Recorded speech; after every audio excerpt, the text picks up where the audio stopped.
Chapter 3. I, Zoc, call upon the elements, Zoc bellowed. The wind that blows, the fire that rains, the fire that burns. Zoc stood in his laboratory, holding 2 fire crystals above a vial of purple liquid.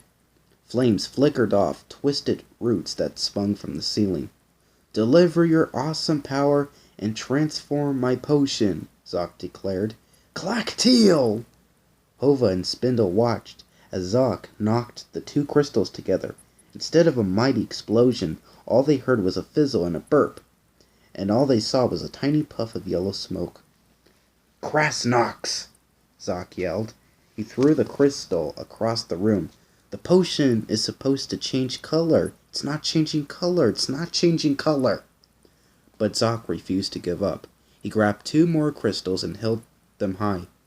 I call upon the elements, wind, rain, etc., he babbled. Transform my potion. Clack-teal, clack-teal, clackety-clack.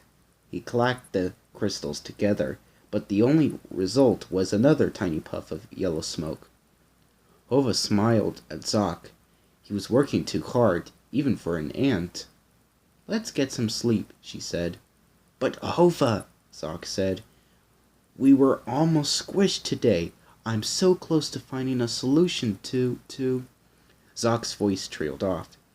He saw Hova walking over and holding a dandelion thistle.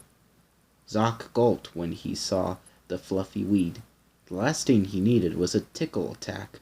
No, Zoc cried. Stop, stop, not the thorax! Hova giggled as she chased Zoc around the lab.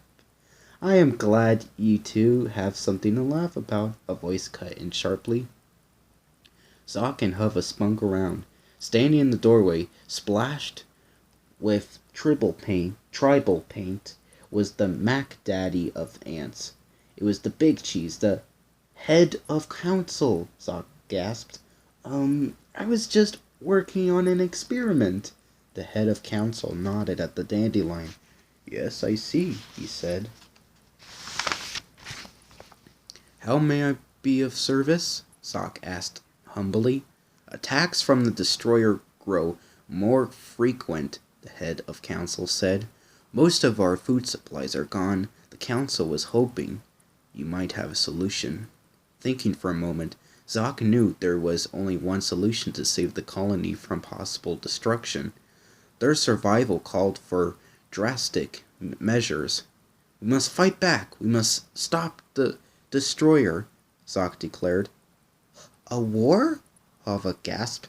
But thousands of ants would be hurt. Perhaps if we can communicate, just talk with the human. Oh, that's a great idea. Let's have a nice chat, Zoc mimicked Hova. Well, hello, destroyer. Gee, you look kind of tired. Why don't you just rest your enormous feet on my friend? Hurt by Zoc's remark, Hova turned away. Sometimes you're a real stink bug.